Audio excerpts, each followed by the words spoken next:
दीप्त्रे ज्वाला परिवृताय सर्वारिष्टविनाशाय सर्वसम्पत्कराय सर्वदिक्शोभनकराय सहस्रज्वालाय परमात्मने परब्रह्मणे परञ्ज्योतिषे हुं फट् स्वाहा।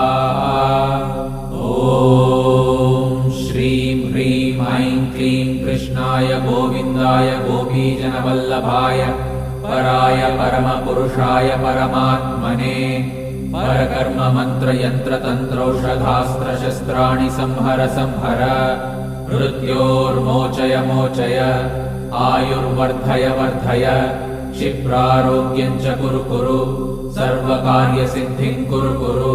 ॐ नमो भगवते महासुदर्शनाय दीप्त्रे ज्वाला परिवृताय सर्वारिष्टविनाशाय सर्वसम्पत्कराय सर्वदिक्शोभनकराय सहस्रज्वालाय परम